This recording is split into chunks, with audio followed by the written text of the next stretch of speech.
Welcome to Teal House Farm. Today we are canning, and I'm going to show you how I can. There's a hole in this. Okay, put the yucky spot in the yucky bowl, okay? I'm going to show you how I can hot spicy peppers. So I have some hot banana peppers and hot jalapeños we're going to can together.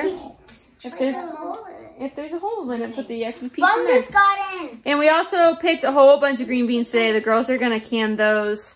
So we're going to run 2 canners today, but I really just want to show you the recipe for the hot spicy peppers because this is something I learned to do a couple years ago that you don't see commonly, I feel like, when people talk about canning, and it's something that I really like to have on the shelf for cooking, because how often do you maybe have a Mexican recipe, you want some spicy peppers, and you don't need a huge jar of them, you don't want to buy a bunch.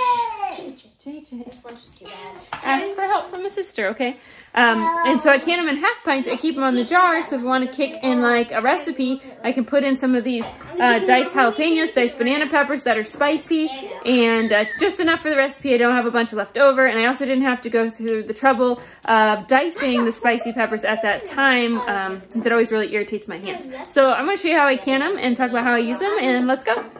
So first thing, when I do spicy peppers, my skin is really sensitive to them, so I always wear gloves. These have been rinsed off. These are fresh from the garden, so these are organic peppers. And we're mixing pepper types. I also can bell peppers the same way. You obviously don't need the gloves to do this. If you're doing the bell peppers, but the same canning rules will apply for bell peppers. Alright, so when I do the peppers, you can can them in rings. That works fine. So I like to can them in small diced pieces because that's how I would usually use them in a casserole. And the idea between canning them is I want them to be ready to use when I need them, that I don't need to do any more work. You can also can your spicy peppers in what I call the Subway style. And when I say Subway style, I'm talking about Subway the restaurant. Which is basically you would can them with some vinegar.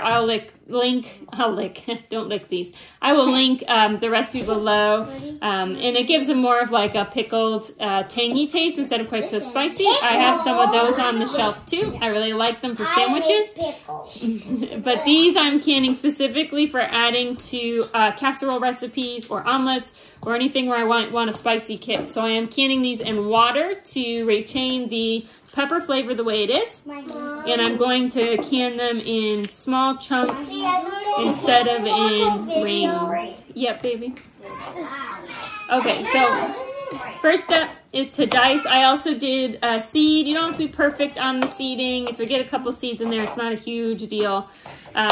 You will also find when you look at spicy pepper recipes, I will link the National Center for Home Food Preservation rules below, and their recommendation is that you roast the peppers so that you can peel them. I do not peel my peppers before canning. It is not a safety issue, it's a texture issue. Some people feel like leaving the skins on. Okay. Some people feel like leaving the skins on makes the peppers a little bit tough. I do not find that at all. But you'll also notice that the peppers I'm dicing, I do pick my peppers a little bit young. These are not huge. I do that because there's not as many seeds in them, and so they don't have the opportunity to get as tough either. So if you would like to roast them and peel them, yeah, it's a green bean. You can follow the recipe below, or you can do it like I do, which is we're just leaving them as is, seeding them and dicing them into chunks.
so now we're gonna put the tops on the canners. We got a canner of the green beans and one of the peppers. The peppers, we're doing half pints, and whether you're doing pints or half pints. I got something from the snack. I know, because she missed dinner because she slept through it.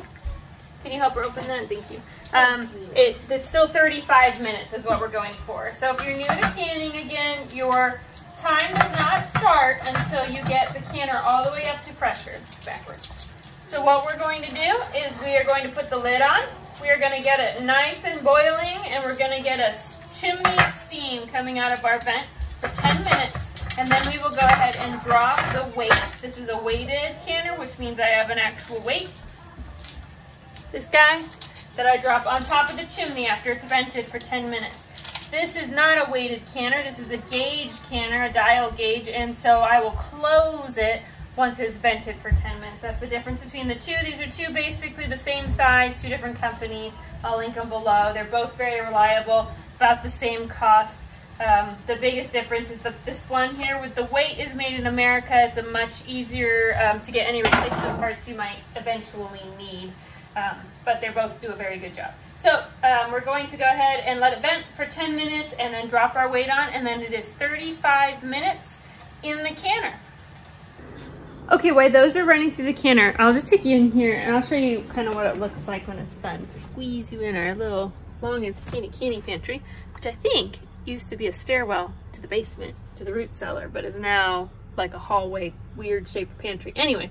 Let's see if I can find some ones from last year. Okay, so here, these are mixed peppers. You'll notice the color. These are cooked, so the color kind of dies and bleeds into the water, but they're still really yummy even if they aren't as vibrant. So these are mixed bell peppers. You can them the same way. And these are the end of last year's mixed hot peppers that I canned. So this is kind of what it looks like when you're done.